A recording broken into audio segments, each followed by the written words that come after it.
கர்த்தருக்கு ஸ்தோத்திரம். இயேசு கிறிஸ்து நாமத்தினாலே வாசிக்கிறேன். 2 சாமுவேல் 17ஆம் அதிகாரம். பின்பு அகித்தோப்பேல் அப்சலோமை நோக்கி, நான் 12000 பேரை தெரிந்து கொண்டு எழுந்து இன்று ராத்திரி தாவீதை பின்தொடர்ந்து போகட்டும். அவன் விடாய்த்தவனும் கை தளர்ந்தவனுமாய் இருக்கையில் நான் அவனிடத்தில் போய் அவனை திடுக்கிடப் பண்ணுவேன். அப்போது அவனோடு இருக்கும் ஜனங்கள் எல்லாரும் ஓடிப்போவதினால் நான் ராஜா ஒருவனை மாத்திரம் வெட்டி ஜனங்களை எல்லாம் உம்முடைய வசமாய் திரும்ப பண்ணுவேன். இப்படி செய்ய நீர் வகை தேடினால் எல்லாரும் திரும்பின பின் ஜனங்கள் சமாதானத்தோடு இருப்பார்கள் என்றான். இந்த வார்த்தை அப்சலோமின் பார்வைக்கும் இஸ்ரவேலுடைய சகல மூப்பரின் பார்வைக்கும் நலமாய் தோன்றினது. ஆகிலும் அப்சலோம் அர்க்கியனாகிய ஊசாயை கூப்பிட்டு அவன் வாய்மொழியையும் கேட்போம் என்றான். ஊசாய் அப்சலோமிடத்தில் வந்தபோது அப்சலோம் அவனை பார்த்து, இந்த பிரகாரமாக அகித்தோப்பேல் சொன்னான், அவன் வார்த்தையின்படி செய்வோமா அல்லவென்றால் நீ சொல் என்றான்.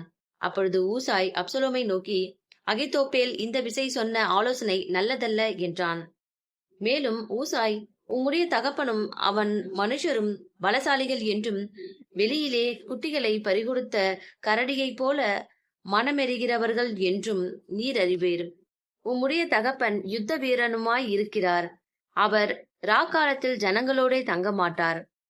இதோ அவர் இப்பொழுது ஒரு கெபியிலாவது வேறே யாதோரிடத்திலாவது ஒளித்திருப்பார். துவக்கத்திலே தானே நம்முடையவர்களில் சிலர் பட்டார்களேயானால் அதை கேட்கிற யாவரும் அப்சலோமை பின் செல்லுகிற ஜனங்களில் சங்காரம் உண்டாயிற்று என்பார்கள். அப்பொழுது சிங்கத்தின் இருதயத்திற்கொத்த இருதயம் உள்ள பலவானாய் இருக்கிறவனும் கூட கலங்கி போவான். உம்முடைய தகப்பன் சௌரியவான் என்றும் அவனோடு இருக்கிறவர்கள் பலவாளிகள் என்றும் இஸ்ரவேலர் எல்லாரும் அறிவார்கள். ஆதலால் நான் சொல்லுகிற யோசனையாவது, தான் முதல் பெயர்சேபா மட்டும் இருக்கிற கடற்கரை மணலத்தனை திரட்சியான இஸ்ரவேலர் எல்லாரும் மண்டையில் கூட்டப்பட்டு நீர் தானே கூட யுத்தத்துக்கு போக வேண்டும். அப்பொழுது அவரை கண்டுபிடிக்கிற எவ்விடத்திலாகிலும் நாம் அவரிடத்தில் போய் பனி பூமியின் மேல் இறங்குவது போல் அவர் மேல் இறங்குவோம். அப்படியே அவரோடு இருக்கிற எல்லா மனுஷரிலும் ஒருவனும் அவருக்கு மீந்திருப்பதில்லை. ஒரு பட்டணத்திற்குள் புகுந்தாரேயானால் இஸ்ரவேலர் எல்லாரும் அந்த பட்டணத்தின் மேல் கயிறுகளை போட்டு அங்கே ஒரு பொடிக்கல்லும் காணப்படாதே போகு மட்டும் அதை இழுத்து ஆற்றிலே போடுவார்கள் என்றான். அப்பொழுது அப்சலோமும் இஸ்ரவேல் மனுஷர் அனைவரும் அகித்தோப்பேலின் ஆலோசனையை பார்க்கிலும் அர்க்கியனாகிய ஊசாயின் ஆலோசனை நல்லது என்றார்கள்.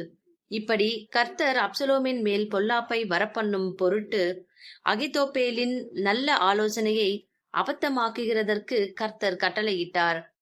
பின்பு ஊசாய் சாதோக் அபியத்தார் என்னும் ஆசாரியர்களை பார்த்து, இன்னபடி அகித்தோப்பேல் அப்சலோமுக்கும் இஸ்ரவேலின் மூப்பருக்கும் ஆலோசனை சொன்னான். நானோ இன்னபடி ஆலோசனை சொன்னேன். இப்பொழுது நீங்கள் சீக்கிரமாய் தாவீதுக்கு அறிவிக்கும்படிக்கு செய்தி அனுப்பி, நீர் இன்று ராத்திரி வனாந்தரத்தின் வெளிகளில் தங்க வேண்டாம். ராஜாவும் அவனோடு இருக்கிற சகல ஜனங்களும் விழுங்கப்படாதபடிக்கு தாமதம் இல்லாமல் அக்கறைப்பட வேண்டும் என்று சொல்லச் சொல்லுங்கள் என்றான். யோனத்தானும் அகிமாசும் தாங்கள் நகரத்தில் பிரவேசிக்கிறதினால் காணப்படாதபடிக்கு இன்றோகேல் அண்டை நின்று கொண்டிருந்தார்கள். ஒரு வேலைக்காரி போய் அதை அவர்களுக்கு சொன்னாள். அவர்கள் தாவீது ராஜாவுக்கு அதை அறிவிக்க போனார்கள். ஒரு பிள்ளையாண்டான் அவர்களை கண்டு அப்சலோமுக்கு அறிவித்தான். ஆகையால் அவர்கள் இருவரும் சீக்கிரமாய் போய் பகூரீமில் இருக்கிற ஒரு மனுஷன் வீட்டுக்குள் பிரவேசித்தார்கள். அவன் முற்றத்தில் ஒரு கிணறு இருந்தது. அதில் இறங்கினார்கள். வீட்டுக்காரி ஒரு பாயை எடுத்து கிணற்று வாயின் மேல் விரித்து காரியம் வெளிப்படாதபடிக்கு அதன் மேல் நொய்யை பரப்பி வைத்தாள்.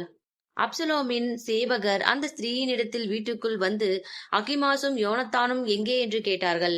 அவர்களுக்கு அந்த ஸ்திரீ வாய்க்காலுக்கு அப்பாலே போய்விட்டார்கள் என்றாள். இவர்கள் தேடி காணாதே போய் எருசலேமுக்கு திரும்பினார்கள். இவர்கள் போன பிற்பாடு அவர்கள் கிணற்றிலிருந்து ஏறி வந்து தாவீது ராஜாவுக்கு அறிவித்து, தாவீதை நோக்கி சீக்கிரமாய் எழுந்து ஆற்றை கடந்து போங்கள்.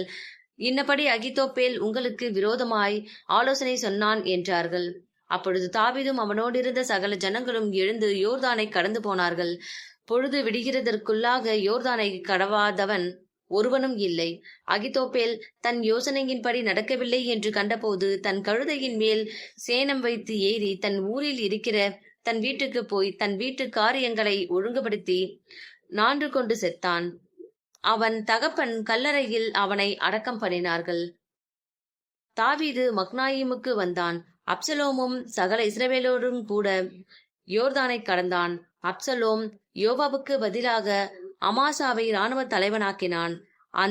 இந்த அமாசா நாகாசின் குமாரத்தையும் செருயாவின் சகோதரியும் யோவாபின் அத்தையும் ஆகிய அபிகாயிலை படைத்த இஸ்ரவேலனாகிய எத்திரா என்னும் பேருள்ள ஒரு மனுஷனுடைய குமாரனாயிருந்தான். இஸ்ரவேல் ஜனங்களும் அப்சலோமும் கீலேயாத் தேசத்திலே பாளையமிறங்கினார்கள்.